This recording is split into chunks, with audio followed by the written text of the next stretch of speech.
In the coming years, artificial intelligence is probably going to change your life, and likely the entire world. But people have a hard time agreeing on exactly how. The following are excerpts from a World Economic Forum interview where renowned computer science professor and AI expert Stuart Russell helps separate the sense from the nonsense. There's a big difference between asking a human to do something and giving that as the objective to an AI system. When you ask a human to fetch you a cup of coffee, you don't mean this should be their life's mission and nothing else in the universe matters. Even if they have to kill everybody else in Starbucks to get you the coffee before it closes, they should do that. No, that's not what you mean, right? You mean all the other things that we mutually care about, they should factor into your behavior as well. And the problem with the way we build AI systems now is we give them a fixed objective, right? The algorithms require us to specify everything in the objective.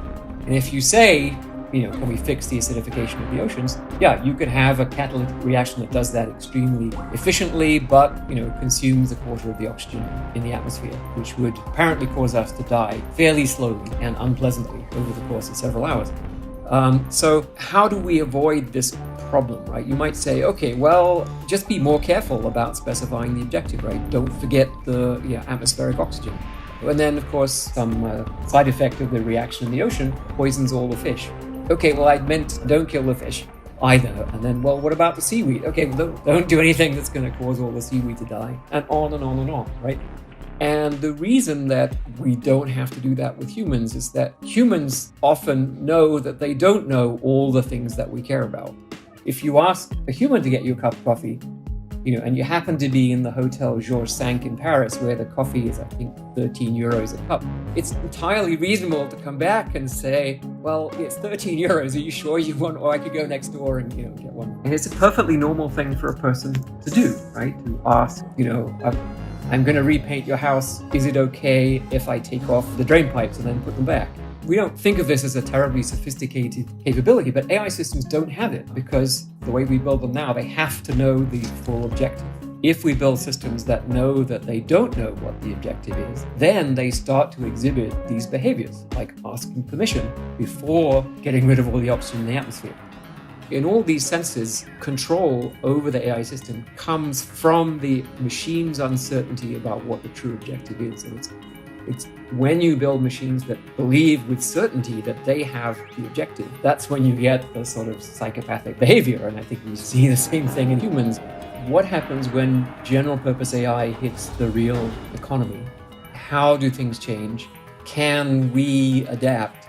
This is a very old point. Amazingly, Aristotle actually has a passage where he says, look, if we had fully automated weaving machines and plectrums that could pluck the lyre and produce music without any humans, then we wouldn't need any workers.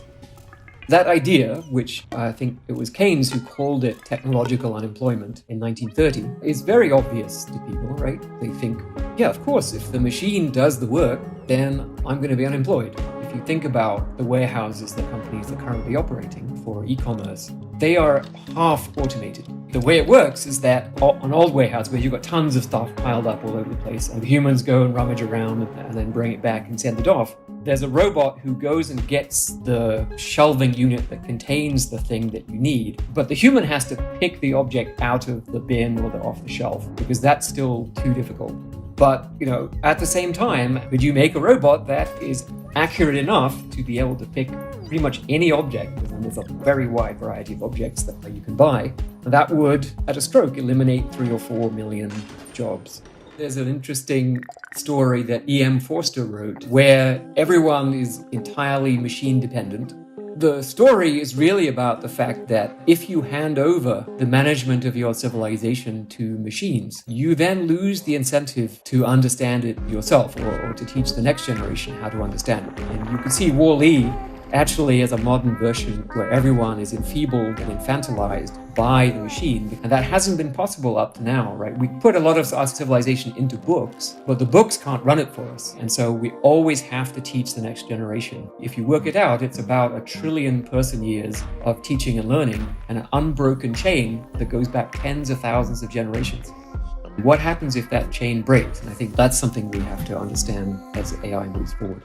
The actual date of arrival of general purpose AI, you're not going to be able to pinpoint, right? It isn't a single day. It's also not the case it's all or nothing. the impact is going to be increasing. So with every advance in AI, it significantly expands the range of tasks. So in that sense, I think most experts say by the end of the century, we're very, very likely to have general purpose AI. The median is something around 2045. I'm a little more on the conservative side. I think the problem is harder than we think. I like what John McCarthy, who was sort of one of the founders of AI, when he was asked this question, he said, well, somewhere between 5 and 500 years. And we're going to need, I think, several Einsteins to make it happen. But how will the economy change in the meantime? Will it be able to keep growing?